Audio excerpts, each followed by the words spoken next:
komunitetin, e kemi fuqinë e veprimit kudo që veprojmë. Nuk besoj që do duhet dikush të jetë ndikuar nga kushdo. Ne përfaqësojmë komunitetet tona. Ma nuk besoj, ideja është a ka, se për besim dhe për dëshirë që të gjithë natyrisht e kanë. Në këtë rast, unë mendoj që institucionet e sigurisë po e bojnë punën e vet, secili që bën veprime të tilla duhet mbajë përgjegjësi, ka ligje që janë në fuqi edhe që sankcionojnë veprime të çfarëdo llojshme. Po flasim për politik, normalisht që në politik lejohet me pas komunikime, kontakte, takime, bisede etj. Por kur flasim për interferime, ndikime, edhe kur flasim për A e ka patur fjalën qartë? A e ka patur fjalën për zonën Duda Balje eventualisht?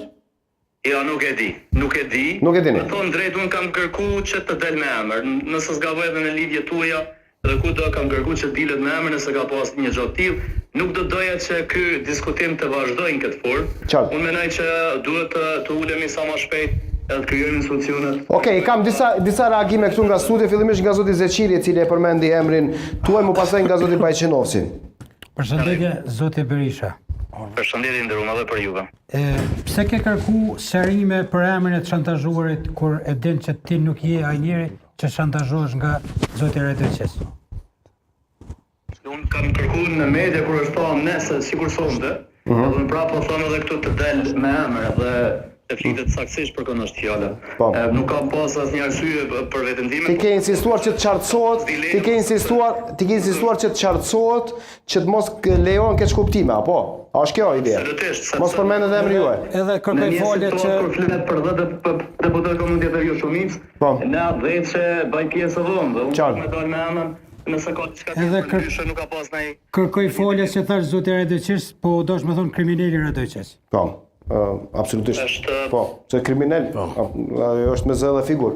Mefail Bajqenovsi, kolegu juaj deputet, nuk e di nëse do ta kërkoj votën live për ta bërë një si video, gjithandej ose jo, ama e dini gjë që është gazetar ka qenë gazetar për shumë vite dhe dita mbaj edhe telefonin kështu afër mikrofonit. Përshëndetje vetan koleg. Përshëndetje për juve. Desha di rreth ju pyeti kushtrimi rreth çështës së qeverisë, po edhe kuvendit, cili është mendimi për pyetjen e kuштrimit që e tha pak më herët, cili është vendimi juaj sa i përket votimit për kryetar të kuvendit, por edhe për çështën e qeverisë, pasi e shtroi kushtrimi dhe dëshëm marrëm një përgjigje publike. Mund bie tani këtu me u përsërit. Unë kam qendrim publik edhe e cilin e kemi të marrur në kryesinë e Partisë Liberale Egjiptiane, dhe ne jemi të interesuar që kuvendi me u funksionalizu sa më parë. Si Parti Liberale Egjiptiane nuk shohim asnjë arsye për të mos u konstituu kuvendi i Kosovës, sepse jemi zgjedhur për të qenë pjesë e kuvendit të Kosovës. Do votoni për zonën Haxhiu. Po. Ne kemi votu 2 herë, domethënë kam votu zonin Haxhiu, do ta votoj secilin deputet, po mendoj secilin sepse mund të kemë persona që normalisht që nuk pajtohen.